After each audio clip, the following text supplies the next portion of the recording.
기쁘고 복된 안식일입니다. 우리 하나님께서 어서 오너라 내 강아지들 아마 그렇게 환영하실 것입니다. 기쁘고 복된 안식일입니다.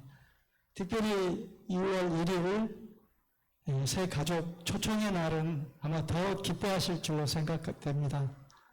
호남인 믿지 않는 영혼이 또 하나님 앞에 하나님 성전에 이렇게 나올 때 얼마나 기쁘고 즐거우시겠습니까? 이렇게 초청할 또 대상이 있고 또 초청되어져 가는 그런 모습들이 정말 하나님 앞에 큰 어떤 하나님께 영광을 드리고 기쁨을 드리는 것이 아닌가 이렇게 생각을 합니다. 그러나 정말 요즘 이렇게 각 가정마다 또 우리나라 이렇게 출산율이 점점 이렇게 낮아져 가지고 국가적으로도 큰 위기에 이렇게 봉착해 있는데 그 아기 한 사람 한 사람 얼마나 소중한 존재들입니까? 그렇죠? 예, 정말 귀한 아마 그 영혼들입니다. 제가 이제 어려서 저희 이제 형제들이 육남매, 그러니까 2남 4년대 제가 제일 막내로 이렇게 태어났습니다. 근데 할아버지께서 얼마나 이렇게 이렇게 4대 독자라 이렇게 이제 딸들이 계속 이렇게 있고 그 다음에 이제 4번째 아들이 있고 다시 이제 딸이니까 한 명만 더 나라 이렇게 할아버지께서 하셔가지고 이렇게 이제 제가 이렇게 태어났습니다. 그래서 항상 외출했다가 돌아오실 때 조선 팔도에 이 호군이란 놈아 이렇게 항상 외치면서 들어오셔요. 그만큼 귀하고 소중한 존재다 이제 그런 이제 표현을 그렇게 하셨는데 늘 이렇게 생생합니다. 바로 하나님께서 아브라함을 그렇게 부르셨습니다. 갈대아 우르에서 젖과 꿀이 흐르는 땅으로 이렇게 인도하신다고 해서 아무런 어떤 눈에 보이는 그러한 것 없이 그냥 하나님의 말씀만 단순히 믿고 따라온 것이죠. 그런데 아들도 그때 없었습니다. 그리고 땅도 없었습니다. 그 젖과 꿀이 흐르는 땅이라는 그 곳에는 전부 골짜기마다 이 그 족속들이 다 토속 민족들이 다 살고 있었어요. 그래서 아브라함이 어느 곳에 마음 편히 장막을 치고 살 수 있는 곳은 없었습니다. 그래서 하나님께서는 빨리 이 아브라함, 하나님 마음에 드는 이 아브라함을 통해서 많은 하늘의 별과 같이 많은 백성들로 이렇게 가득 채우고 싶으신 그런 그 욕망이 가득하셨어요, 하나님께서. 그래서 엊그제 이제 우리 그 대통령님이 이제 그 획기적인 어떤 그 출산 장려 운동을 뭔가 이렇게 그 기구를 만들어 가지고 이렇게 출산을 좀 장려하시겠다는 그런 그 정책을 이렇게 펼친다는 얘기를 들었습니다.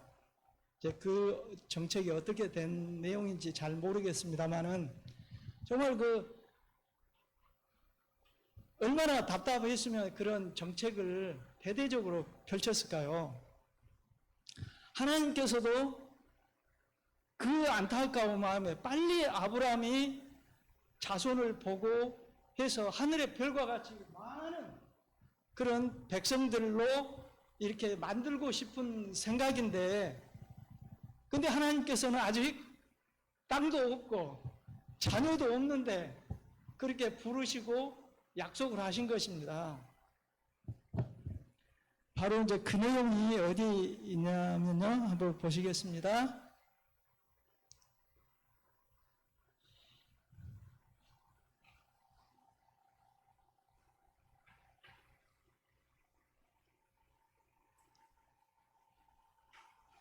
예, 창세기 15장 5절에서 8절 말씀입니다. 예, 같이 한번 읽어보시죠. 그를 이끌고 밖으로 나가 가라사대 하늘의 우러러 뭇별을 셀 수 있나 보라. 또 그에게 이르시되 내 자손이 이와 같으리라. 아브라함이 여호와를 믿으니 여호와께서 이를 그의 의로 여기시고 또 그에게 이르시되 나는 이 땅을 내게 주어 업을 삼게 하려고 너를 갈대아 우르에서 이끌어낸 여호와로라. 그가 가로되 주 여호와여 내가 이 땅으로 업을 삼을 줄을 무엇으로 알리까? 여기서 이제 업을 삼을 줄로 그 말은 이 땅을 소유로 주어 그런 말씀입니다. 예, 그러면 이제 다 이해되시죠? 예, 아브라함 한 사람인데 하늘의 별과 같이 많은 자손들을 통해서 또 그 백성들로 하여금 온 세상에 복음을 전파하도록 그렇게 하시겠다, 그렇게 이제 약속의 말씀을 좀 하고 계십니다. 그러니까 이제 그 아브라함, 그가 여기 8절에 그가, 그러니까 다시 말해서 아브라함이 가로되 하나님, 그러면 하나님하고 약속을 하기는 아는데 어떻게 그것을 압니까? 네, 이제 그렇게 이제 질문을 합니다. 뭘 믿고 제가 이렇게 하나님과 약속을 합니까?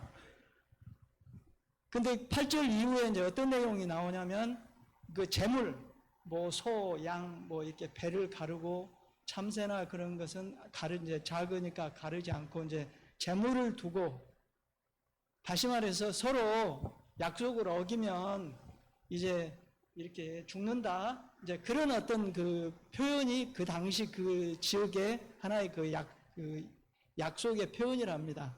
이제 그 내용이 이제 9절부터 쭉 나오거든요. 그러면 그 내용은 여기 이 그 9절에 대한 답은 아닙니다. 그러면 이제 어디에가 이제 그 다음 얘기가 몇 절이냐면요. 창세기 15장 13절, 17절 말씀에 이제 이 내용이 나옵니다. 여호와께서 아브라함에게 이르시되 너는 정령이 알라. 내 자손이 이방에서 객이 되어 그들을 섬기겠고 그들은 400년 동안 내 자손을 괴롭게 하리니 그 섬기는 나라를 내가 징치할지며 그 후에 내 자손이 큰 재물을 이끌고 나오리라. 뭘 믿고 이렇게 합니까? 이 말씀에 대한 답이 여기 있어요. 황당하지 않습니까?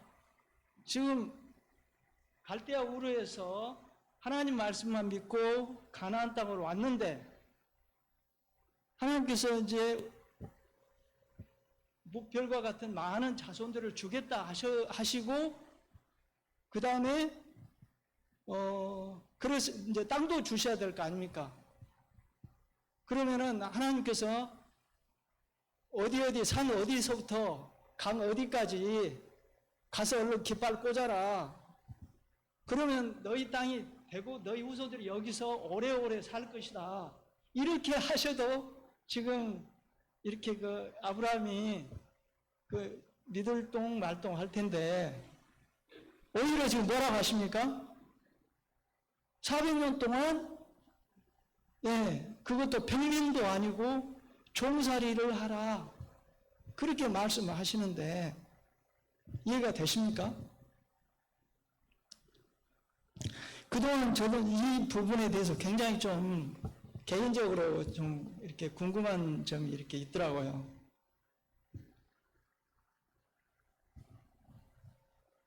왜 그 종살이를 이렇게 하시도록 하셨을까? 근데 엄연히 종살이를 한다고 그렇게 말씀을 하셨어요. 그래서 우리가 이제 늘 성경 말씀 읽을 때 아브라함 따로 있고, 그 다음에 이삭 이야기 따로 이야기하고, 그 다음에 요셉 이야기 따로 하고, 모세 이야기 따로 하고, 이렇게 하는데, 여기 이방에 계기되어 400년 동안 내 자손을 괴롭게 하리니, 이 내용까지 합쳐서 하나로 연결을 해야지 이해가 될 걸로 이렇게 생각이 됩니다. 정말 노역과 학대와 내가 누군지도 모르면서 아버지가 종이었고 내가 종이고 내 아들도 종이고 그런 상태가 계속 된다면 어떻게 하겠어요? 근데 딱 지금 그 얘기지 않습니까? 예를 들어서 막 이제 요셉이 이제 그 애굽으로 내려갔지 않습니까? 그래가지고 조금 처음에는 요셉의 그 어떤 그 공을 인정해가지고 조금은 좀 이렇게 잘 이렇게 대우를 해줬는데 어느 순간 이제 그 대우를 받지도 못하고 시키는 대로 종살이 할 뿐이라고 다 알고 계시죠? 그럴 때 그 요셉 이하의 자녀들은 완전히 노예가 돼가지고 내가 누군지도 모르면서 물론 이제 아버지로부터 교육은 받았겠지만 그 날마다 힘든 노역에서 얼마나 힘들었겠습니까? 그런데 이것이 하나님의 뜻이라고 이렇게 지금 약속이라고 말씀을 하시는 것입니다. 제가 여기 이제 400년 동안 애국 그 어떤 종살이하고 다른 것은 722년에 BC 722년에 북방 이스라엘이 이 아시리아에 의해서 무너졌을 때도 그 전에 수많은 선지자들이 하나님 말씀에서 떠나면 안 된다. 율법을 잘 지켜라. 그리고 하나님께 순종하라. 늘 계속해서 이렇게 선지자로부터 이렇게 경고함을 받았습니다. 그러나 이 백성들이 그걸 이렇게 깨닫지 못하고 계속해서 하나님을 거역함으로 해서 어쩔 수 없이 포로가 된 것입니다. 남방 유다도 마찬가지입니다. 바벨론에 의해서 무너질 때도 역시 그 전에 선지자들로 하여금 많은 어떤 경고가 있었습니다. 그런데 여기 400년 애굽 내용은 아브라함과 엄연한 그 하나님과 약속에 의해서 된 것을 볼 때 그러면 막연히 그 종살이 한 것으로만 해가지고 생각할 것이 아니라 무슨 교훈을 얻을 것인지 하나님께서 하라고 허락하신 것이면 어떤 교훈이 있는 것인지를 살펴봐야 되지 않을까 이런 생각을 한번 해봅니다.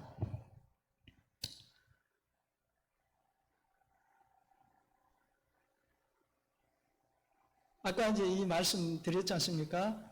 창세기 15장 18절에서 21절 그날에 여호와께서 아브라함으로 더불어 언약을 세워 가라사대 내가 이 땅을 애굽 땅에서부터 그 큰 강 유브라데까지 내 자손에게 주노니 무슨 족속 전부 이렇게 골짜기마다 평야편마다 다 살고 있기 때문에 이 사람들을 쫓아내든지 아니면 아브라함 이 후손들이 그 다른 족속들과 통혼을 하고 또 같이 교역도 하고 모역도 해서 서로 이렇게 어쩔 수 없이 이 관계를 맺어서 혼합된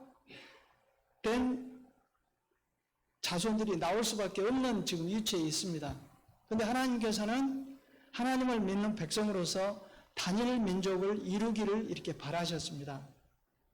근데 하나님께서는 그것을 원하지 않으셨죠. 그래서 하나님께서 획기적인 출산 장려 정책을 펴신 것이 바로 이 애굽의 종살이를 통해서 이루셨다고 이렇게 기록을 하신 것입니다. 그래서 부조와 선지자 109페이지 애굽으로 내려가기를 두려워 말라. 내가 거기서 너로 큰 민족을 이루게 하리라. 내가 너와 함께 애굽으로 내려가겠고 정녕 너를 인도하여 다시 올라올 것이라. 애굽으로 내려가기를 두려워 말라. 내가 거기서 너로 큰 민족을 이루게 하리라. 그래서 애굽 총리가 된 아들 요셉이 이제 아버지와 모든 형제들 70명을 이끌고 이제 그 애굽 바로 왕이 이렇게 잘 영접해서 모셔가면서 그 이제 애굽에 그 이렇게 좀 빈 땅, 그러나 굉장히 기름진, 지금으로 말하면 이집트의 그 나일강 삼각주, 어마어마한 이 평야가 있는데 그곳에 가서 살도록 그렇게 허락을 한 것이죠.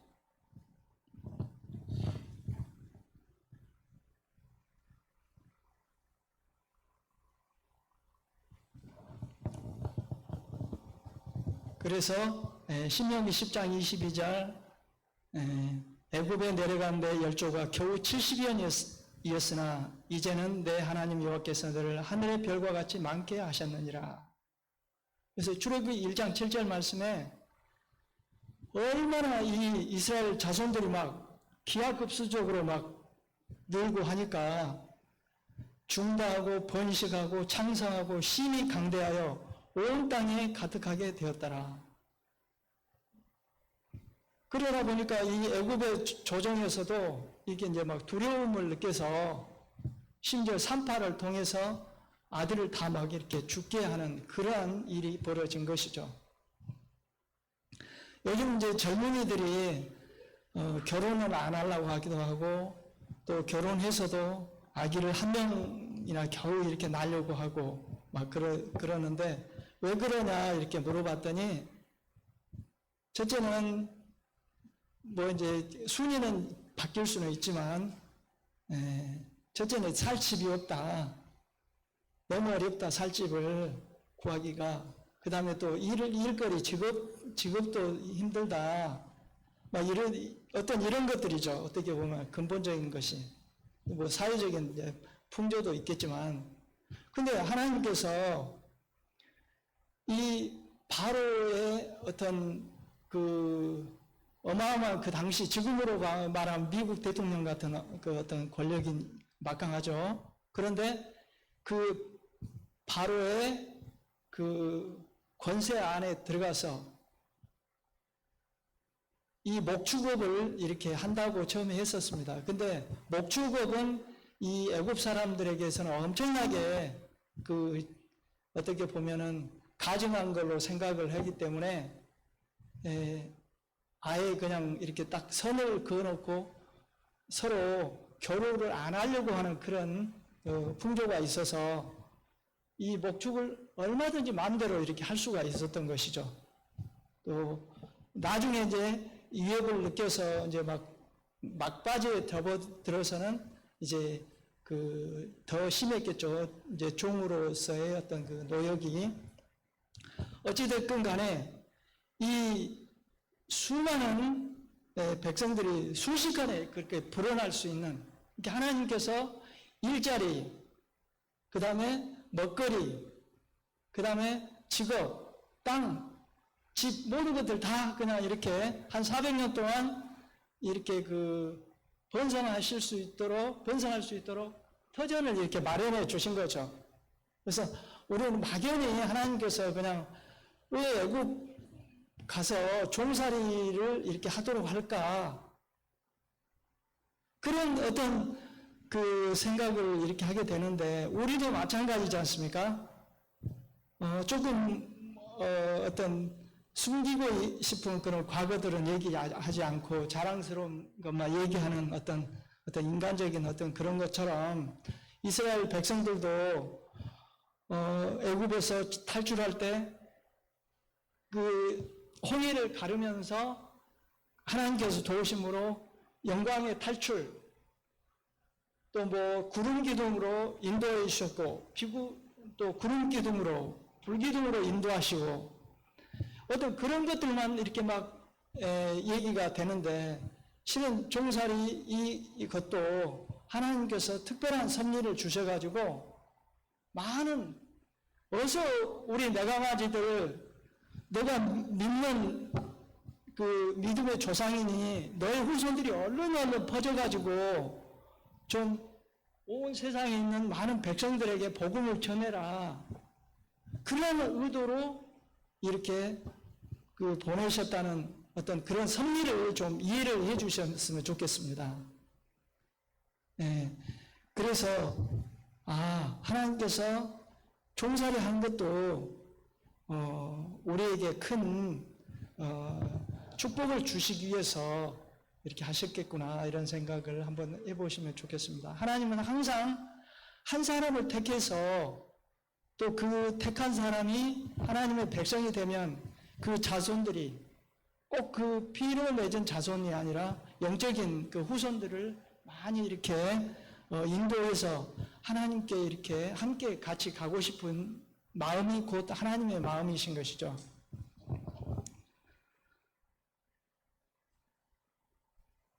그리고 아까 또 말씀드렸는데 그 당시에 그 백성들이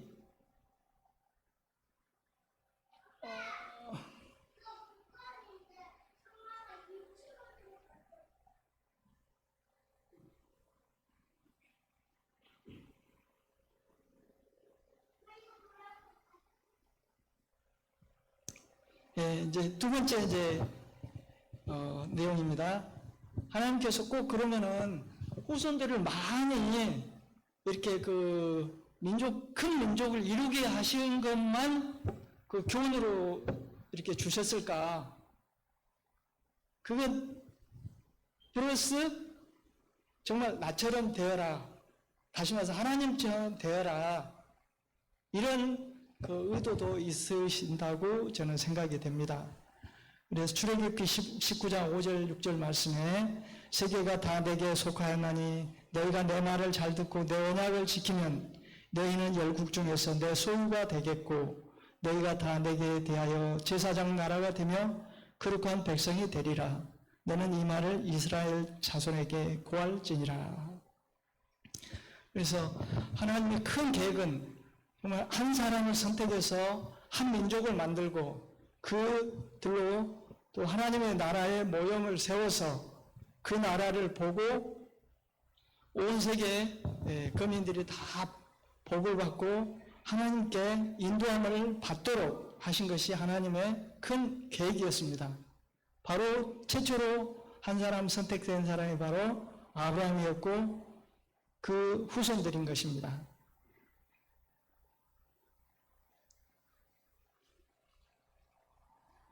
그래서 신명기 4장 20절 말씀에 여호와께서 너희를 택하시고 너희를 쇠풀무 곧 애굽에서 인도하여 내사 자기 기업의 백성을 삼으신 것이 오늘과 같아도 여기서 쇠풀무 다시 말해서 곧 애굽이라고 했지 않습니까? 그래서 애굽에서 어떤 고통을 당하고 또 고난을 당하고 어떻게 보면 역경을 당한 것이죠. 그러면은 역경을 이렇게 맞게 하신 것은 이집트 가가지고 큰 거대한 피라미드 건축술을 배워가지고 와서 이스라엘에서 이렇게 좀 하도록 그렇게 하셨을까요? 그리고 또 애굽에 그 군사력이 막강하지 않습니까? 그 군사력을 배워와가지고 이스라엘 백성들도 군사력을 좀 키워서 좀 전 세계를 정복하라고 그렇게 하셨을까요? 하나님께서는 그런 분이 아니시죠. 하나님께서는 가장 낮은 사람, 가장 겸손한 사람, 다른 걸 다 원하지 않으시는 하나님은 그걸 원하십니다. 가장 겸손하고 가장 낮아지고 봉사하고 섬기는 그 자세, 그걸 원하시는 것입니다. 그래서 노예, 종살이 하면 두 가지 생각이 나시죠? 하나는 노예 근성, 하나는 성김 봉사. 노예 근성은 시키는 대로 수동적으로 하는 것을 이제 노예 근성을 하는데, 하나님께서 노예 근성을 이렇게 배우라고 그렇게 하셨을까요? 하나님께서 분명히 좋은 의도로 종살이 하도록 하신 것은 겸손하고 그 다음에 봉사하고 그런 교육을 시키고자 이렇게 하셨을로 이렇게 생각을 합니다. 나라를 위해서 기꺼이 훈련받는 특수부대원들입니다. 저도 젊은 시절에 공수부대원으로서 국가를 위해서 또 훨씬 봉사했었습니다. 30개월. 근데 이제 이 내용은 이제 그냥 이제 그 네이버에서 따온 것입니다. 그래서 어찌 됐건 간에 이런 훈련을 하면은 정말 그 젊은이들, 빠릿빠릿한 젊은이들은 며칠이면 다 배울 수가 있습니다. 근데 왜 날마다 몇 달이고 막 이렇게 막 반복을 할까요? 탁 건드리면 바로 그냥 동시 동작 바로 나올 수 있도록 훈련시키는 것입니다. 하나님께서 400년 동안 총살이를 하도록 하신 것은 완전히 섬김, 봉사에 어떤 괴롭고 힘든 일이 있더라도 참고 견디면서 누군가를 위해서 희생 봉사하라고 그렇게 훈련되도록 문화를 심어주려고 이렇게 하신 것이라고 생각이 됩니다. 금방 며칠 하다가 하면 금방 잊어버리지 않습니까? 문화라는 것은 한 몇 대를 거쳐야지 머릿속에 딱 이렇게 되는 것인데, 그래서 애굽으로 종살이를 보내신 것은 바로 첫째도 성김봉사, 둘째도 성김봉사를 실천하도록 해서, 만약 하나님이 안 계시고 이 종살이만 하면 얼마나 억울하고 힘들겠어요. 이 세상이 정말 살 수 없는 것이 되죠. 그러나 하나님께서 함께 하시고 하나님께서 축복하신다는 그 언약의 말씀이 있기 때문에 기꺼이 봉사할 수 있는 그러한 자세를 이렇게 심겨주시고자 종살이를 이렇게 허락하신 걸로 이렇게 생각이 됩니다. 그래서 여기 보시면 부조와 선지자 213쪽에 귀엽게 고이 자란 아들이 멸시받고 의지할 데 없는 노예가 되다니, 여기 요셉입니다. 얼마나 큰 환경의 변화인가. 친구도 없는 외로운 몸, 그가 가고 있는 낯선 땅에서의 그의 운명은 어떻게 될 것인가. 한동안 요셉은 억제할 수 없는 슬픔과 두려움에 빠졌다. 그러나 하나님의 섭리 가운데 이러한 경험조차도 그에게 축복이 될 것이었다. 다른 방법으로는 여러 해 걸려도 배울 수 없을지 모를 것을 그는 몇 시간 안에 배웠다. 역경이 사람을 이렇게 만든 것입니다. 얼마나 이 요셉이 아버지 야곱으로부터 뭡니까? 그걸 뭐라고 합니까? 편애를 받았습니까? 또 형들이 또 뭐라고 할 때, 요셉이 뭔가 잘못을 할 때 아버지가 괜찮아. 근데 형들이 조금 뭔가 잘못하면 막 무지하게 혼내고, 요셉이 좀 뭔가 못하면은 그래 잘했다 이렇게 하고, 그런 것들이 결국 요셉의 어떤 자기도 모르는 편애의 잘못된 습성이 있는데, 그런 것인지도 모르고 이렇게 자랐었겠죠. 그러나 당장의 외로운 몸이 되었을 때, 누구도 돌봐주지 못할 때, 결점들이 나타날 때, 거기서 하나님의 어떤 역경이라는 것을 통해서 깨닫게 된 것이죠. 마찬가지입니다. 여기 요셉과 그의 형제들도 마찬가지입니다. 여러 해 동안의 야곱의 아들들의 성품은 변화되었다. 어떻게요? 역경을 겪은 지금에는 정말 얼마나 쓸까요? 그러나 쓴 약일수록 몸에 좋다는 그런 속담이 있는 것처럼 역경이 그 사람을 만든 것입니다. 이제 시간이 많이 됐으므로 결론의 말씀 이제 드리고 마치도록 하겠습니다. 그래서 아까도 말씀드렸다시피 섬김의 문화를 만들어라. 바로 그것이 애국 종살이의 핵심이 아닌가 이렇게 생각을 합니다. 그래서 너희들도 예전에 노예였지 않냐? 노예였을 때 서로 사람을 귀하게 여기면서 이렇게 지낼 때 그 생각을 생각을 해라. 잘 살게 되었을 때 외국인과 나그네와 고아와 과부 이런 사람들, 약한 사람들을 돌보라, 잊지 마라. 그것을 지금 말씀하시면서 너는 애굽에서 종되었던 일과 탈출해서 그 이렇게 홍해 가르던 그 얘기도 물론 기억하라고 하시지만 너는 애굽에서 종이 되었던 그때를 생각해라, 잊지 마라 이렇게 말씀하신 겁니다.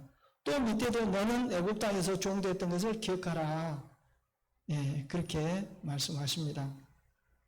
그 다음에 두 번째는 고난을 통해서만 하늘에 적합한 품성을 이루어낼 수 있다 이렇게 하셨습니다. 그래서 예수님께서도 부자로도 오실 수 있었고 또 권세 있는 사람으로 오실 수 있었는데 가장 비천하고 가장 가난한 그런 삶을 사셨는 거 아니겠습니까?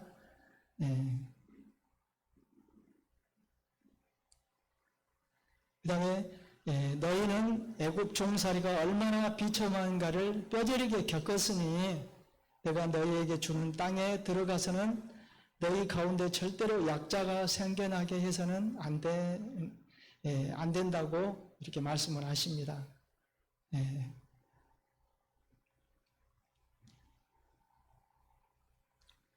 그래서 이제 가장 어떻게 보면 성숙한 신앙은 고난 그대로 혹시 고난이 올지라도 받아들이고 감사함으로 극복을 해야 되겠습니다.